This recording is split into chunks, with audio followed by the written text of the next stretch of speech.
Hello guys! Welcome back to my YouTube channel. It's me again, Iris. So for today's video, ituturo ko sa inyo kung paano ko ginagawa ang aking mga thumbnail. So yung aking thumbnail kasi dalawang apps yung ginagamit ko and very easy lang siya. But before that, sa mga hindi pa po nagsusubscribe sa aking channel, you might want to consider subscribing to my channel. And please click the notification bell down below para ma-update kayo if may mga bago tayong uploads. So, let's start. I never made it, but I know what it takes. I'm motivated by a mix of emotion. Got my statement, and I'm reading it slow so I can understand it fully. Appreciate my stand and go out of this world. Guys, screen recording muna tayo para makita natin yung kung paano ko siya ginagawa. So, first is open muna tayo ng Picsart. Yan. So, for the Picsart, ito yung gagamitin natin for the outline ng pictures. So, mas maganda kung mag-ready na tayo ng picture na gagamitin natin for our thumbnail. Example, ganito. Ayan, kunwari, ito ang gagamitin natin. Yan. So, mas maganda mag-screenshot na tayo or mag-take na tayo ng picture para mas hindi siya candid, hindi siya magulo tingnan. Ayan, i-ready na natin siya with the background. So, itong parang image mismo is yun yung parang ika-crop natin. Then, lalagyan natin ng outline sa Picsart. Tapos, lalagyan natin siya ng mga text. Okay, so, sample. Punta tayo sa Picsart. Then, click natin yung plus sign. Then, hanapin natin yung picture na gusto natin i-crop. So, example, this one. Yan. So, click natin si cutout. Then, try natin gamitin yung person. Minsan kasi dito gumagana. Mas maganda kasi to. Parang, ika-cutout niya na agad. Pero ito, ayun yung gumana. So, punta tayo sa manual. So, meron dito select, then outline. Then, ito is pang-adjust nung size. So, i-select natin kung saan yung gusto nating i-crop. So, kahit medyo lagpas lang muna siya, okay lang yan. Para, i-adjust naman natin yan later. So, click na natin yung arrow na next. Then, yan. Medyo wait lang natin. So, yan. Kung napansin nyo, may kalat-kalat siya. So, lilinisin natin siya. So, itong part na may red, yun yung parang included doon sa pag-select. So, erase lang natin yung part na hindi natin kailangan. Say ito, hanggang dito ko lang siya gusto. Then, pwede natin siya i-zoom in, zoom out para mas pulido. Ayan. Na-click ko siya, so dapat i-balik ko siya. So, pwede siya restore. So, adjust mo lang yung size, yung hardness, pwede. So, erase muna natin yung mga part na ayaw natin nakasali. Ayan. Ayan. Pwede nyo siyang isagad. Gusto nyo medyo pulido. Pero, ako kahit di masyado. May mga tinitira ko onte. Ayan. Burahin lang natin tong mga hindi kasali. Ayan. Pag medyo nasobrahan nyo, restore nyo lang. Okay. Then, erase.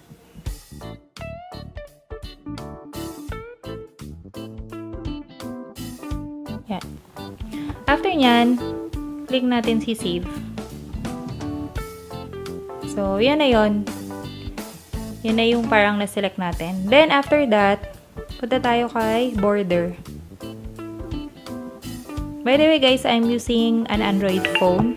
So, meron din kasi to sa mga iPhone. Ayan. So, gusto ko yellow din.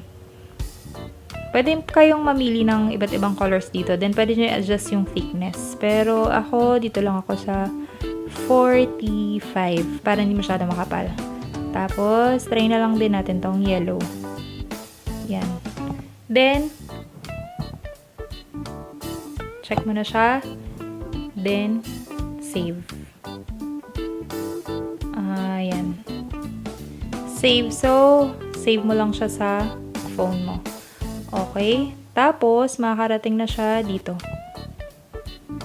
So, So, dapat ma-save siya sa photos mo. Balik natin. Yan. Dapat ganito magiging itsura niya. Ayan. Then, we'll proceed dun sa main app natin. So, itong gagamitin natin is the Ultimate Thumbnail Maker. So, ganito yung itsura niya. Open lang natin. Then, click natin yung Create Thumbnail. Ayan. Tapos, huwag natin kakalimutan na mamili ng size. Ayan, nag-automatic siya. So, for YouTube, dapat 120 by 720. So, nakasulat naman siya, size for YouTube. Tapos, thumbnail. Yan, para eksakto na siya.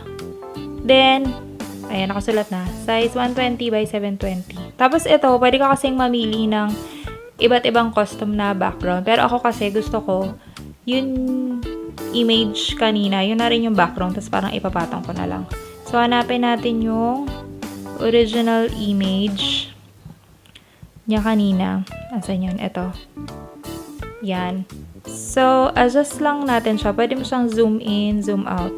Ay, syempre, zoom out natin. Ayan. Kung saan siya sakto. Then, click lang yung check. So, generate niya lang. Parang ito yung magiging pinaka-background mo. Then, after that, yan, medyo matagal siya mag-save. Tayin lang natin. Okay. So, ilo-load niya na itong pinaka-background image. Then, click natin yung ayan, yung ginawa natin kanina, ilagay natin. So, click muna natin image, then use gallery kasi dun siya nakasave. Then, click natin to. I-adjust mo lang siya. Yan. Tapos, i-adjust natin. Patong natin dito para naka-ano na siya. Naka-highlight. Diba? Yan. Tapos, para lagyan siya ng mga text, click natin yung text, then add text. Kunwari, my new hairstyle. Yan. Tapos add. So, yan. Pangat pa siya. Ganyan siya. So, adjust natin siya. Pwedeng dito. Yan. Tapos, pagka-click mo, meron siyang mga options dito. Kung center, i-bold natin. Yan. Kung maliit na letter lahat or malaki. So, yan. I-ano na lang natin. All caps. Tapos, pwede mo siya i-adjust. Then, palitan natin ang font. Ayan. So, dapat pagka-thumbnail, yung readable talaga siya. And make sure na malalaki. Kasi kung maliliit masyado, walang masyado makakabasa. So, ito yung usual ko ginagamit na font. Then, pag nakapili ka na ng font, go to color and space. Then, yung sa main color niya, say, gawin natin white. White nga eh. Yan, white. Yan. Tapos, yung opacity niya, yun yung kung medyo gusto natin transparent or hindi. So, syempre, dahil gusto nga natin siya makita, full natin yung text opacity.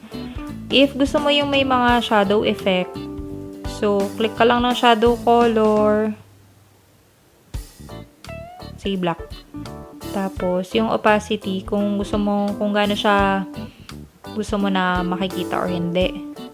So, yan. So, ako kasi hindi ako mahilig sa shadow. So, pero, doon ako sa outline mahilig. So, try natin na mag-outline. So, gamitin natin color black. Tapos, ito na adjust to. Try muna natin. Medyo nagahang siya. Ayan. So, gamitin natin is black. Kunwari, yan. Tapos, ito kung gano'ng kakapal yung outline niya. Yan. Palitan natin yung color and space. Yan natin yung yellow na mas light. Yan. Then, yan. Actually, okay na siya. Pero, kung yung iba kasi gustong may background pa. Background color.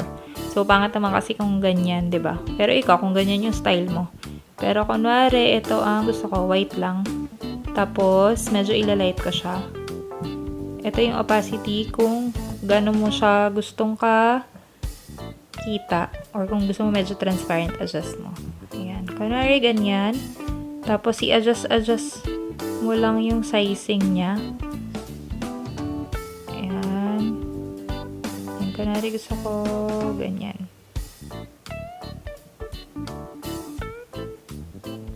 Ayan, tapos, i-ano natin.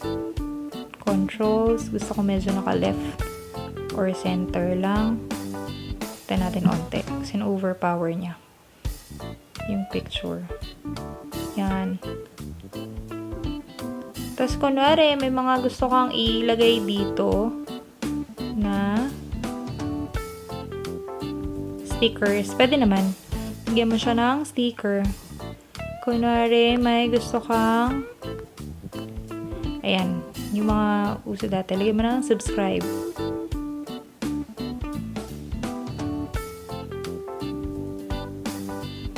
Gusto mo dito. Tapos medyo i-ano mo. I-slant mo ng ganyan. Ayan. Or kung gusto mo pa maglagay ng ibang sticker, pwede naman. Kunwari, ito, ribbon. Kunwari lang. Gusto mo nyan. So, lagyan natin. May mga free na kasi itong stickers.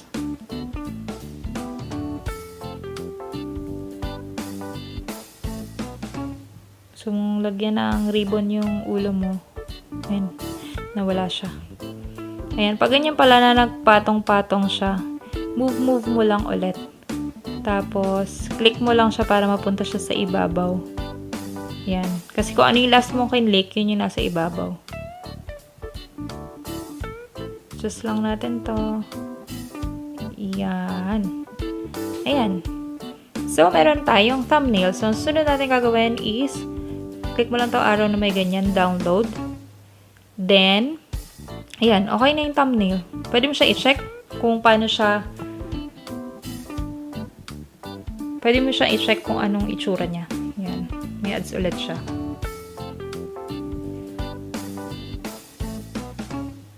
Ayan. So, ganyan na itsura niya. Nawala yung view thumbnail. Check natin sa ating photos kung nag-save ba siya. Ayan.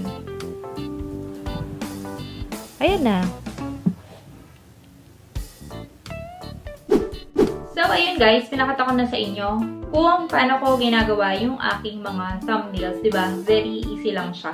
Tapos, mas maganda kasi, mag-ready na kayo ng mga screenshot nyo or photos nyo pag gagawa kayo ng thumbnail para mas maganda yung itsura nyo. Hindi pag screenshot kasi parang normally candid siya or diba nakakanga kayo or ano ganyan. So, yon. I hope may natutunan kayo sa video na to. And I hope you like this video, guys. And if you do, please like, share, and subscribe. Eto, follow na rin sa aking mga social media accounts, which is IamIrisLlove on Facebook and Instagram. Yun lang. Thank you so much for watching. See you in my next video. Bye, guys!